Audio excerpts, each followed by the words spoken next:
미국의 예일대학교에서 의로 윤리학 부학장을 지낸 리디아 더그 데일의 책이 있는데요. 제목이 삶의 마지막까지 눈이 부시게이고요.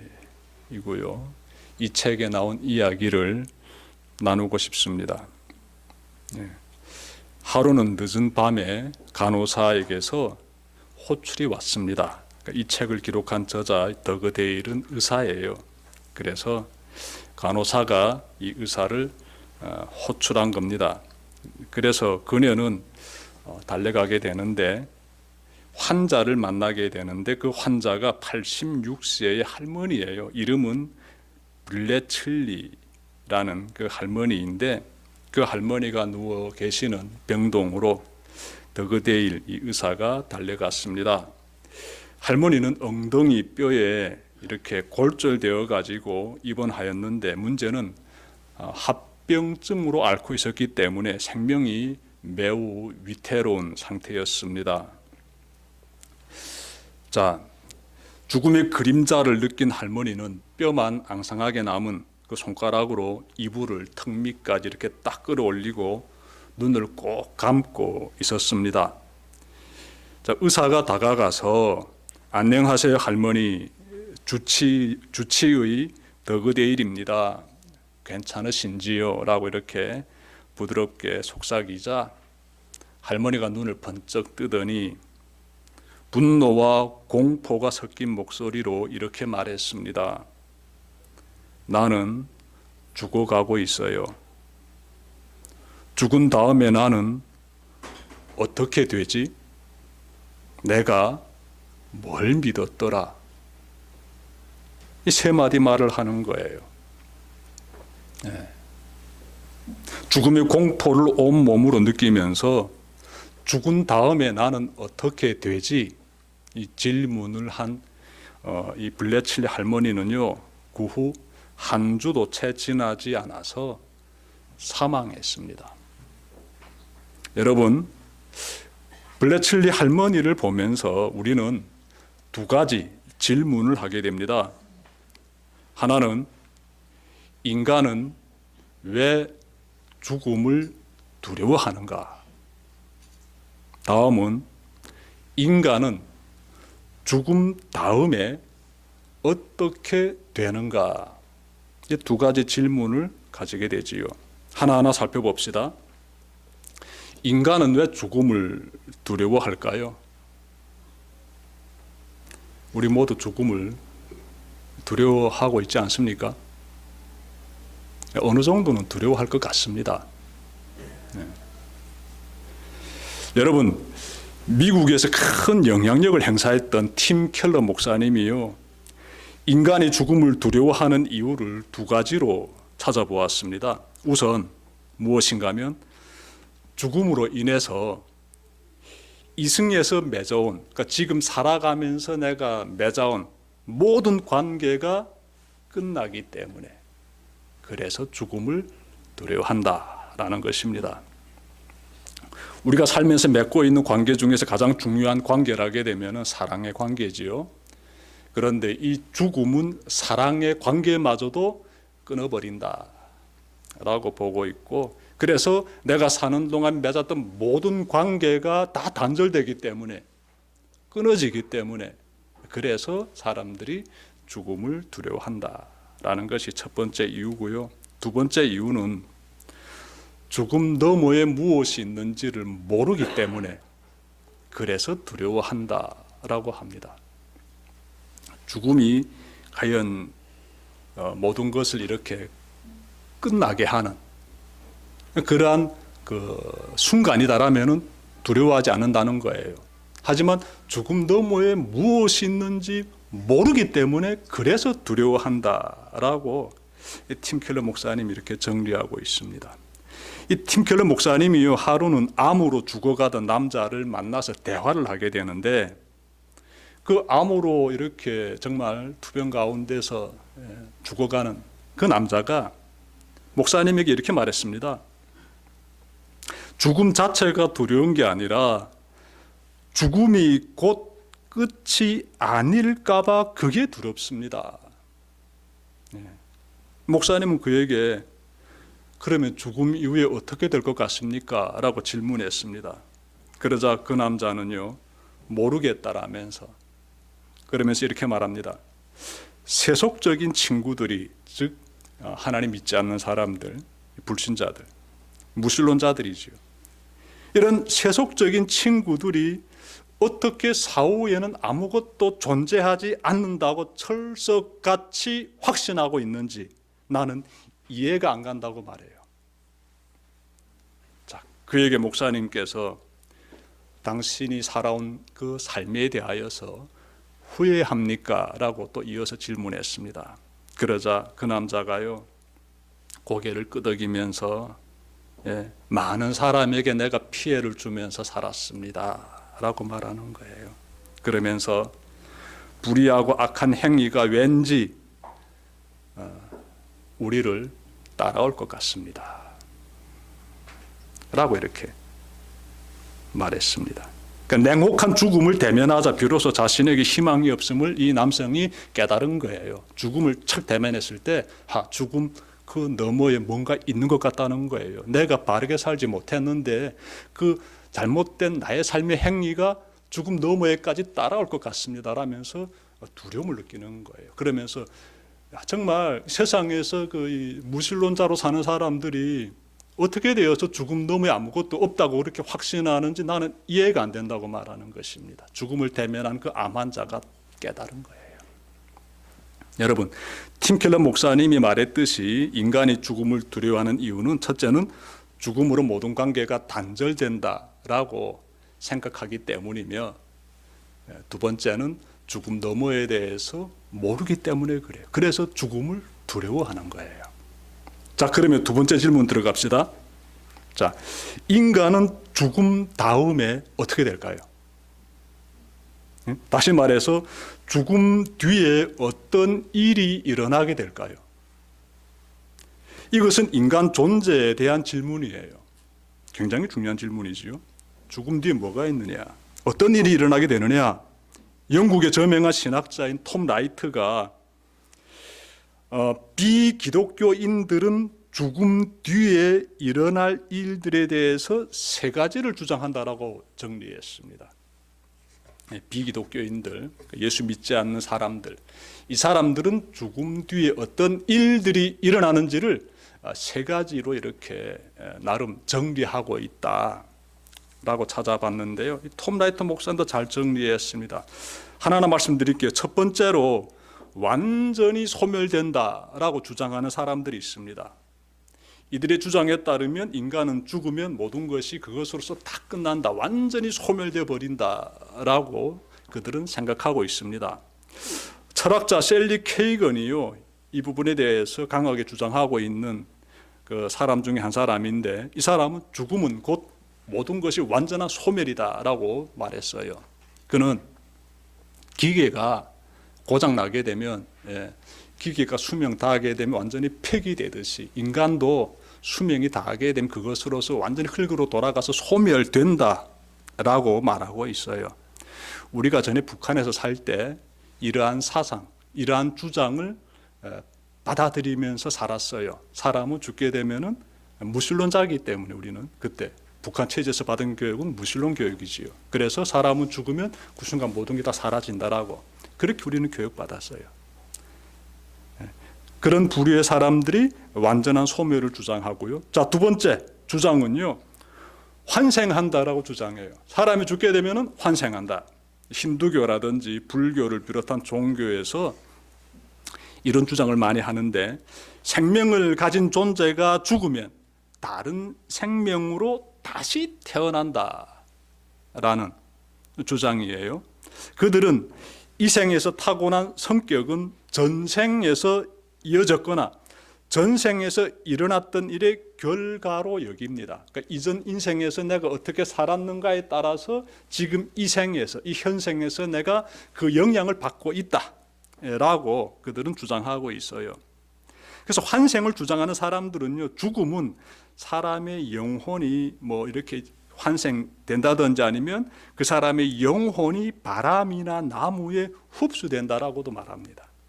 자, 세 번째 주장이 있습니다. 사람이 죽으면 그 사람의 영혼의 잔류로서 남게 된다라고 주장하는데, 설명하게 되면 이런 것이에요. 인간이 죽으면 죽은 자의 영혼이 남는다. 사람이 죽으면 어떻게? 육체는 흙으로 사라지지만 영혼은 이 세상에 남는다는 거예요. 예. 그들은 죽은 자의 영혼인 이 유령과 접촉이 가능하다라고 생각합니다. 가장 대표적인 예를 든다게 되면은 흉가 체험. 예. 오래된 집에 들어가게 되면 뭔가 섬뜩함을 느끼지 않습니까? 그런 흉가 체험이라든지 심령술을 들 수가 있지요. 자, 여러분, 과연 죽음 뒤에 인간은 과연 어떻게 될까요? 비기독교인들은 완전한 소멸이요, 환생이요, 영혼의 잔류라면서 이런 주장들을 펼치는데, 과연 사람은 죽으면 그 다음에 무엇을 대면하게 될까? 어떤 일이 일어나게 될까? 여러분들 한번 생각해 보십시오. 여러분들, 성경은 여기에 대해서 어떻게 말씀하고 있을까요? 성경은, 여러분, 요한복음 5장 24절부터 29절 제가 받드리겠습니다. 내가 진실로 너희에게 이르노니 내 말을 듣고 나 보내신 이를 믿는 자는 영생을 얻었고 심판에 이르지 아니하나니 사망에서 생명으로 옮겼느니라. 진실로 너희에게 이르노니 죽은 자들이 하나님의 아들의 음성을 들을 때가 오나니 곧 이때라. 듣는 자는 살아나리라. 하나님께서 자기 속에 생명이 있음같이 아들에게도 생명을 주어 그 속에 있게 하셨고, 또 인자됨으로 말미암아 심판하는 권한을 주셨느니라. 이를 놀랍게 여기지 말라. 무덤 속에 있는 자가 다 그의 음성을 들을 때가 오나니 선한 일을 행한 자는 생명의 부활로, 악한 일을 행한 자는 심판의 부활로 나오리라. 요한복음 5장 24절부터 29절 말씀인데요, 여러분들 들으면서 깨닫게 되는 것 있지요. 예수님께서 하신 말씀이에요. 예수님께서 죽음 그 뒤에 인간은 부활한다라고 말씀하고 있습니다. 인간은 부활한다. 죽은 사람들이 하나님 아들의 음성을 들으면서 살아난다고 말씀하고 있어요. 여기서 죽은 자들은요, 우선은 이 생을 떠난 사람들을 가리키고 있습니다. 땅에 묻힌 사람들을 가리키고 있어요. 예수님 말씀 가운데서 우리가 좀 주시해서 봐야 되는 그 대상들이 나오는데, 죽은 자들이 되겠습니다. 여기서 말씀하고 있는 죽은 자들은 이미 세상을 떠난 사람들, 땅에 묻혀 있는 사람들을 가리키고요, 우리 예수님께서 그들을 부활시키신다 이렇게 말씀하고 있습니다. 자, 부활된 사람들은 하나님의 보좌 앞에 서게 되고 그곳에서 자신이 어떻게 살아왔는가에 따라서 심판받는다 이렇게 말씀하고 있습니다. 심판받는다. 이 부분에 대해서는 여러분들이 계시록 20장 11절과 12절 보시게 되면 확인할 수 있습니다. 자, 그때 하나님의 심판이 펼쳐지게 되는 그 현장을 여러분들 그려 보실 때 하나님 앞에 생명책이 놓여 있다라고 말씀하고 있지요. 이 생명책에 이름이 기록되지 못한 사람은 불못에 던져진다 라고 요한계시록 20장 15절에서 또 말씀하고 있습니다. 중요한 부분이지요. 무엇인가 하면 여러분들 기억합시다. 우리가 다 구원받아야 되잖아요. 하나님의 생명책에 여러분들의 이름이 다 기록이 돼야 되지 않겠습니까? 그런데 여러분, 하나님의 생명책에 이름이 기록이 되고 구원받은 사람들은요, 생명의 부활을 얻게 돼요. 생명의 부활. 그런데 예수님의 말씀 보니까 생명의 부활을 얻는 사람들은 선한 일을 한 사람들이다. 선한 일을 한 사람들이 생명의 부활을 얻게 된다 이렇게 말씀하고 있어요. 도대체 선한 일이 무엇일까? 여러분, 어려운 사람 도와주면 선한 일일까요? 물론 선한 일 중에 하나가 될 수는 있겠지만 가장 선한 일이 무엇일까요? 여러분들, 반드시 해야 되는 선한 일이 무엇일까요? 그걸 알아야 됩니다. 여러분, 우리 하나님은 선하신 분이시지요. 하나님이 선하신 분이시기 때문에 그분이 하시는 일들은 선한 일이 되지요. 그 하나님이 일들은 선한 일이 되는 것이다 라면은 우리가 하나님의 일을 할 때 우리는 선한 행위를 한 사람이 되지요. 이해되시지요? 선하신 하나님의 일에 내가 참여한다라게 되면은, 그래서 하나님 보시기에 내가 내 일을 하고 있구나라고 판단받게 되면은 나는 선한 행위를 하는 사람이 되고 나는 생명의 부활을 하게 되지요. 그렇지요? 그래서 우리가 알아야 될 것은 그러면 하나님의 일이 무엇이냐 라는 것이 되겠습니다. 도대체 하나님의 일이 무엇이냐, 우리가 과연 하나님의 일을 할 수 있을까? 하나님의 일이란 도대체 한 문장으로 정리하게 되면 무엇일까요? 이런 질문 가지게 되지요. 그런데 감사하게도 예수님께서 그 부분에 대해서 아주 뚜렷하게 말씀하셨습니다. 여러분, 요한복음 6장 29절에서 나오는데 하나님께서 보내신 이, 즉 예수님을 믿는 것이 바로 하나님의 일을 하는 것이에요. 그러니 예수님 믿는 사람은 선하신 하나님의 뜻을 이루는 사람이고 그 사람에게 생명의 부활이 주어진다는 것입니다. 그래서 예수 믿는 사람이 그래서 부활 생명 얻게 되는 것이에요. 예수 믿지 않고 살아온 불신자들은 어떻게 될까요?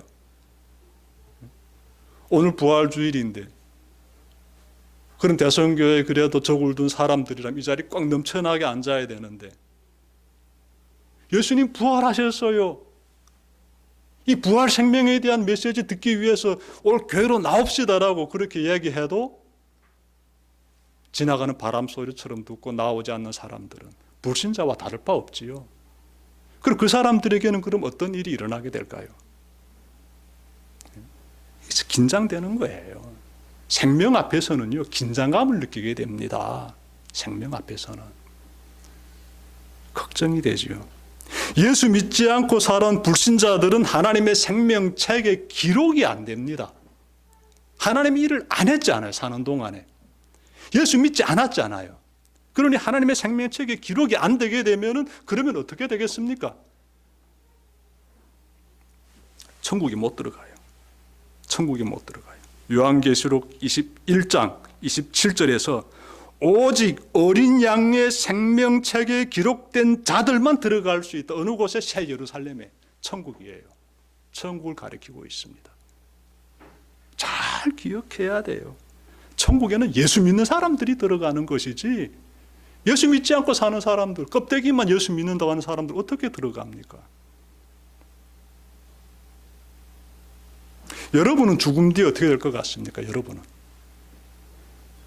하나님의 생명책에 여러분의 이름이 기록이 되었다라고 확신합니까? 다 같이 아멘 해야 돼요. 근데 그것이 억지로 하는 아멘은 아니죠. 내 마음으로 진심으로 우러나야 돼요. 왜냐하면 그 아멘이 저절로 나오는 게 아니잖아요.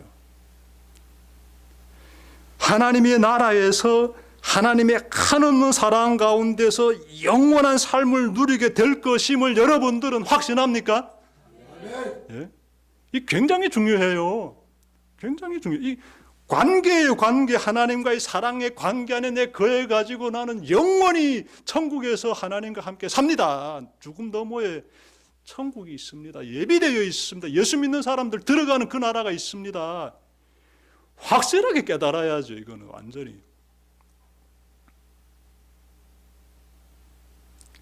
여러분, 최후 심판의 그날에 예수 믿지 않고 세상에 빠져 살아온 사람들, 부끄러운 삶을 살면서 그냥 죄 가운데서 이 죄의 문제를 해결하지 못한 사람들은 참 안타깝습니다. 그때 그들이 어떤 어려움 가운데 처하게 될지 성경 말씀 보게 되면 좀 무섭습니다. 불못에 떨어진다 이렇게 말씀하고 있지 않아요. 영원한 형벌이 기다린다라고 말씀하고 있지 않습니까? 나의 상태가 어떠한지, 누구보다도 자기 스스로가 가장 잘 알 것이에요. 내가 지금 어떤 고백을 하고 있는지, 내 천국에 대한 확실한 그 믿음을 가지고 있는지, 나 하나님 일을 정말 잘 하고 있는지. 하나님 일을 한 사람은 하나님 보시기에 선하게 산 사람인데, 선한 행위를 한 사람인데, 하여서 생명의 부활을 얻게 된 사람인데, 나는 과연 그렇게 살고 있는지 돌아보는 여러분들 꼭 되시기를 바랍니다.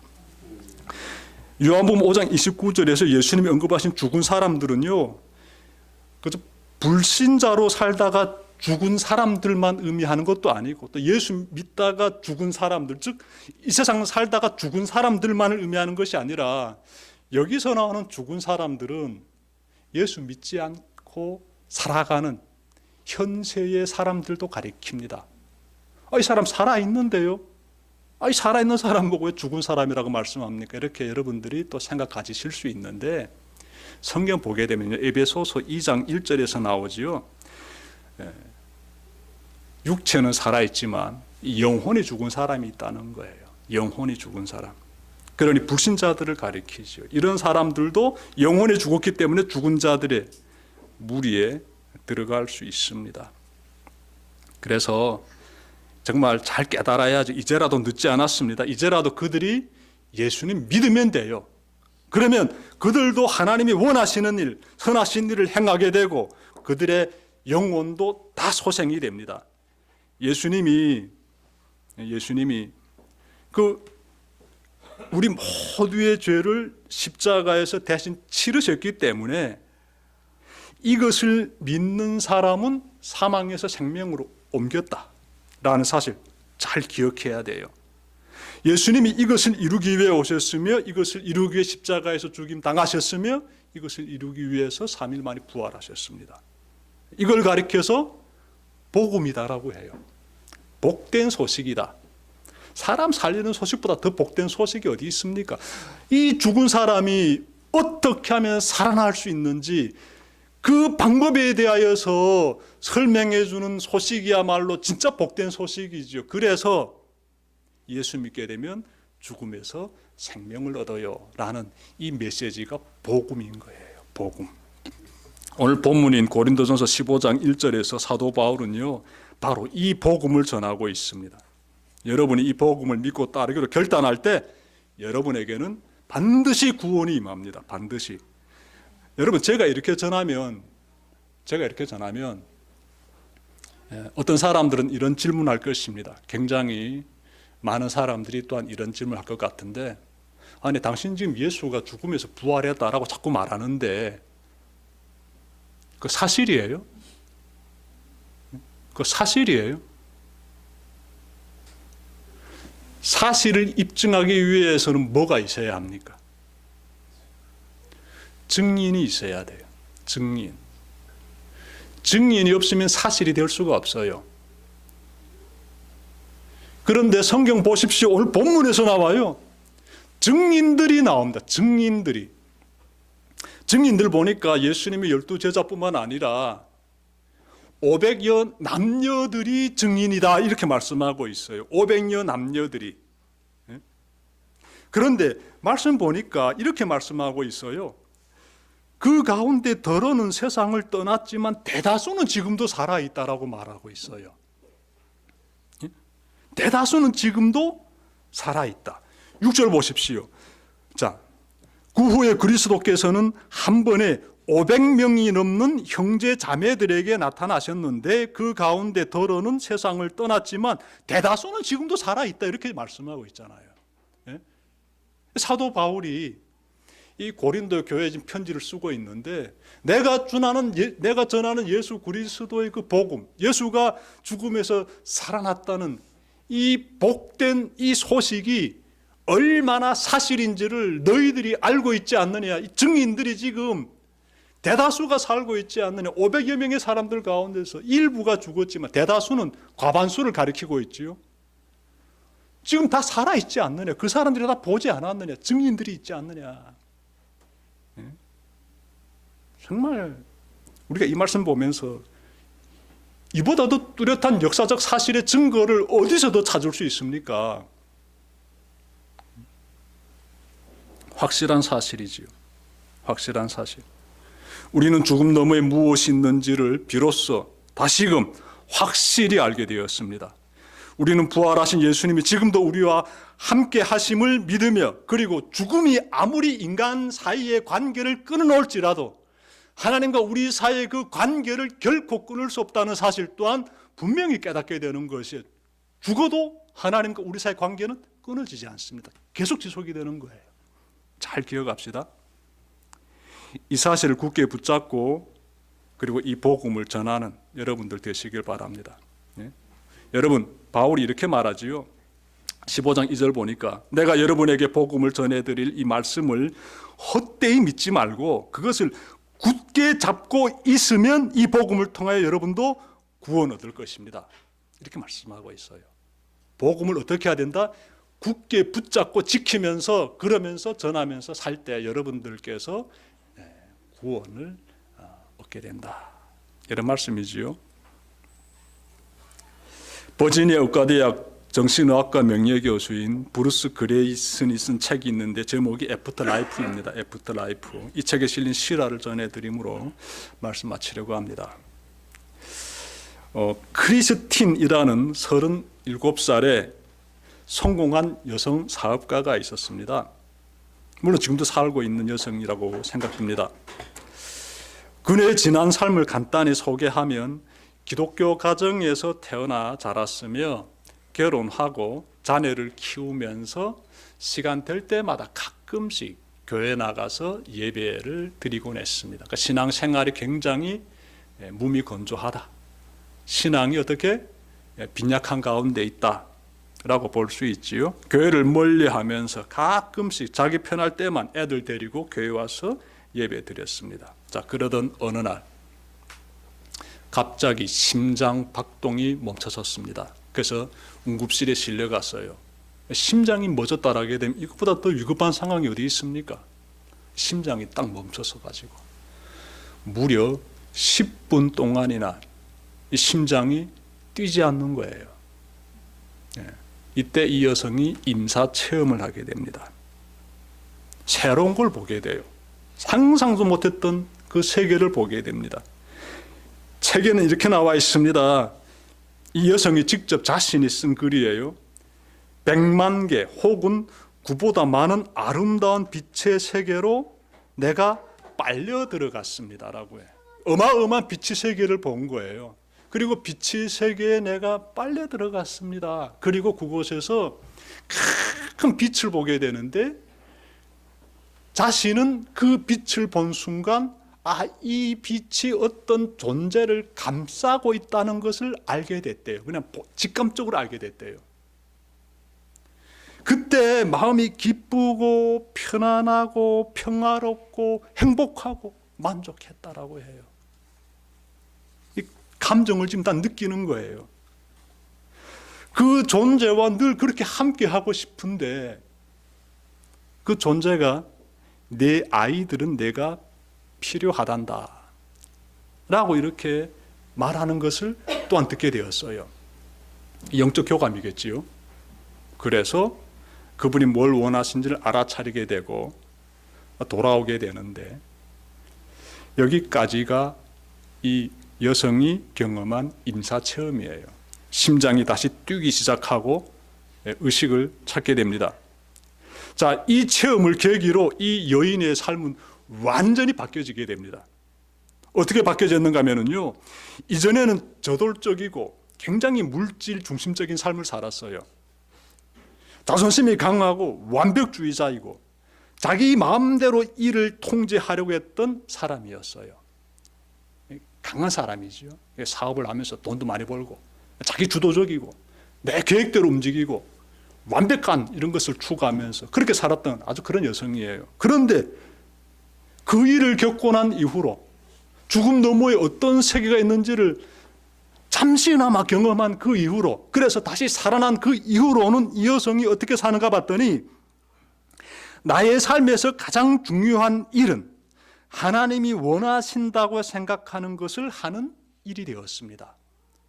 하나님이 기뻐하시고 하나님이 원하시는 일을 하는 것이 자기 삶에서 우선 순위가 되었다라는 것이에요. 그리고 모든 수입의 10분의 1 이상은 자선단체에 기부하고 소외된 가난한 사람들을 섬기기 시작했습니다. 그러면서 그 가운데서 그 평화와 기쁨과 만족을 느끼면서 그렇게 새로운 삶을 살아가고 있습니다. 그래서 이 크리스틴, 이 여성은요, 임사체험을 통해 뒤늦게나마 자신이 지금까지 잘못 살아왔음을 깨달았으며 죽음 너머에 하나님의 그 나라라는 영원한 세계가 있음을 깨닫고 새 출발을 했습니다. 하나님을 사모하며 그분이 기뻐하시는 일을 그렇게 즐겁게 이렇게 하면서 살기 시작했습니다. 여러분, 임사체험자들보다 더 확실한 사실을 우리는 알고 있습니다. 우리는 예수님이 죽음에서 부활하시고 승천하셨음을 알아도 너무나 잘 알고 있습니다. 우리는 예수님을 통해 죽음 너머에 천국이 있음을 정말 확실히 알고 있습니다. 예수님께서 부활하신 몸을 제자들에게 보여주셔서 예수님의 부활을 목격한 그 목격자들이 어떻게 살았는가 봤더니 온 세상으로 나가가지고 목숨 걸고 부활의 소식을 전했습니다. 그중에 많은 사람들이 순교했지요. 생명을 바쳤습니다. 왜? 왜 생명을 바쳤겠습니까? 그것이 사실이니까. 죽음 너머에 찬란한 하나님의 나라가 있음을 부활하신 주님을 통해서 확실히 알았기 때문에 목숨까지 바치는 거예요. 목숨까지. 예수님의 부활에 대한 이보다 더 강력한 증거는 없습니다. 죽음 너머에 부활이 있으며 그 부활은 모든 사람에게 임하며 그 부활의 날에 모두가 하나님의 심판대 앞에 서게 되며 예수 믿는 자답게 선을 베풀며 산 사람은, 즉 예수 믿는 자로서 산 사람은 천국에 들어갈 것이요 예수님 불신하면서 산 사람들은 천국에 들어가지 못할 것입니다. 이것이 죽음 너머의 인간에게, 인생에게 일어나게 되는 일들입니다. 말씀 마치려고 합니다. 우리 모두 부활의 주님이신 우리 구주 예수님을 잘 믿음으로, 예수님 잘 믿음으로 영광의 그 나라에서 다 볼 수 있기를 바랍니다. 다 우리 모두 만날 수 있기를 바랍니다. 그날에 정말 우리가 이르는 그때까지, 그 천국에 들어가기 전까지 이 세상 살아가는 동안 이 부활의 복음을 잘 전하는 여러분들 되시기를 바랍니다. 기도드립시다.